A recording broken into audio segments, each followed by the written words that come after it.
compassionate people? Welcome to the Vegan News Tuesday show. Tons of stories as always, so let's dive right in. Plant Power Fast Food is now opening their 4th location. Yes, you heard that right, their 4th location in Long Beach, California. They started only 2 years ago in San Diego with their very first location, and now they're opening their 4th. They're set to open September 1st, and like their other locations, it features a drive-thru, and the menu is very Americana, Southern California.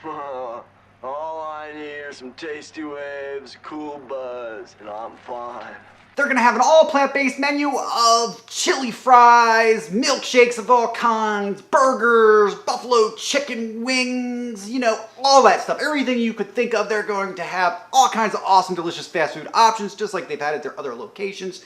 Check out their website or their page in the description links if you'd like to know more about this or any other story today. And congratulations to Plant Power Fast Food for opening a 4th location, and congratulations especially to the people living in Los Angeles and Long Beach specifically, because I could not even imagine living here where I do, being able to just drive through and get that awesome of a selection of things. Man, the world is changing crazy fast. PETA has chosen the 2 most beautiful vegan celebrities in the world, Ava DuVernay and Benedict Cumberbatch. Whatever, you know, Doctor Strange.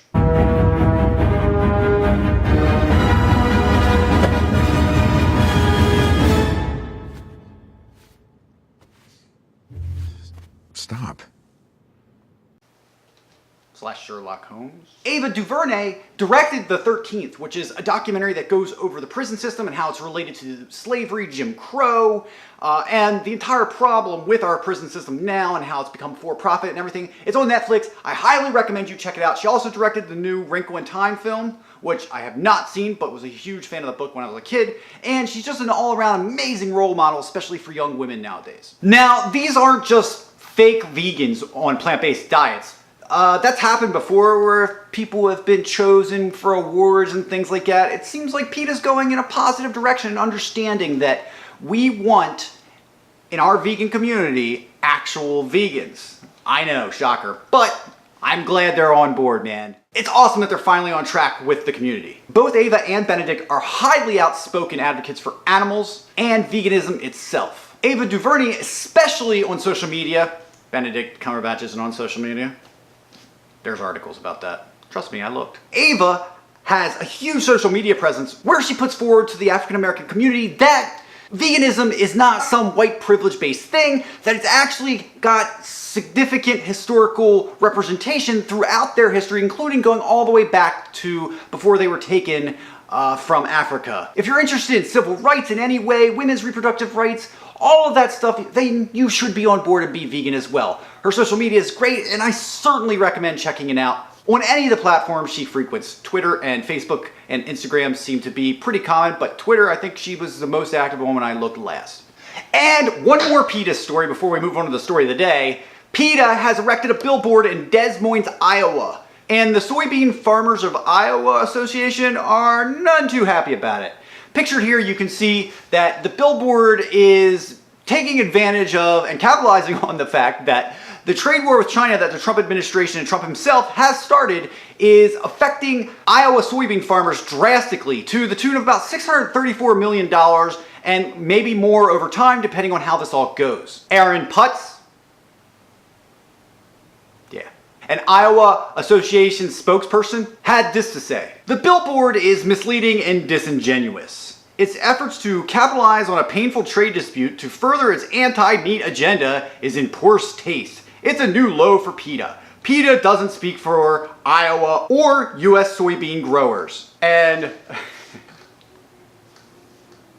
I don't know. Take a look at it again. I think it's hilarious. It's great. And it's getting people talking, and it's making it into their trade publications and stuff, which is even funnier. And you know, we don't get political on this show, but you know the people that this is affecting drastically are all almost entirely made up of people who voted for this administration. And the same thing is happening to all kinds of industries being injured by this trade war that's just about to get started or is already kind of starting. And finally, in our story of the day, the Asheville Police Department, surprise, surprise, has been caught monitoring activist groups. They've infiltrated the groups with undercover officers. Very likely, that's not explicitly said, but people are pretty certain. And Police Chief Tammy Hooper has said that threats to police after they murdered a black man, not her exact words, she just said threats to police, calls this action. But threats following them murdering a black man that you can find out more about in the description at the article, prompted them to infiltrate a political group on Facebook, Black Lives Matter Asheville, and Direct Action Everywhere of Asheville. When you go to their website, and I'm going to put the website up on the screen right now, it says that they're all about upholding the Constitution. And the fact of the matter is they're getting into some pretty muddy waters here. This is not something a constitutionally driven police force does. This is something a police state does. You don't monitor protesters and infiltrate them to keep an eye on them for safety reasons. These are not people that are doing anything but peaceful protests. The BLM protesters, the political protesters from the Facebook group they speak of, and the DXE group, none have committed any acts of violence or vandalism, nor threats that are provable by this police department that have been shown anywhere. Zero evidence exists for these claims. They are coming up with any excuse that they can get a hold of to drive out what they see as problems in their community. But the real problem here is, one, they use violence that was uncalled for against a black man that in 2018, nobody's going to stand for anymore. And it's about time. And secondly, they're protecting the massive amount of slaughterhouses like Smithfield and Tar Heel in the area by infiltrating DXE and trying to disrupt what they and we, as I've experienced when I was there in Tar Heel doing the protest, they are making every effort to impede our constitutional rights to protest, voice our issues with what's happening, the problems and our opinions. All American citizens have the right to peaceable assembly in this country.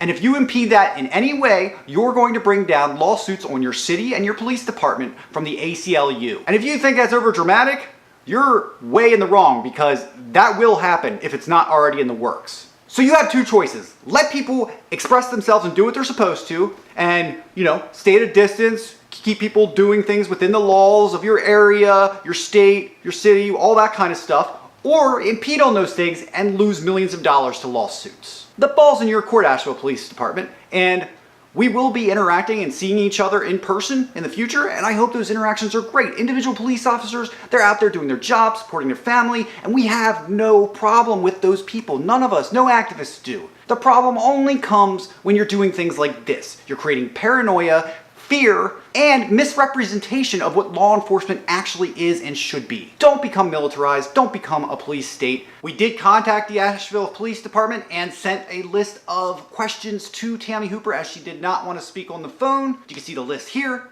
We will make a follow-up video getting back to any answers they may give us. We suspect they may not give too many, considering what other people in the media have gotten in return, and we're asking some pretty specific questions they're probably not going to be too comfortable with. All right, guys, that's everything. Love you guys so much. Great show. Hope to get this out much faster than it did yesterday. All kinds of issues uploading and stuff. Blah, blah, blah, blah. Doesn't really matter. I got a doctor's appointment. I'm going to edit this and get it up, hopefully, before I go do that. But at the very least, hopefully I get it edited. All right. See you guys in the next video. Love you later. Bye. And of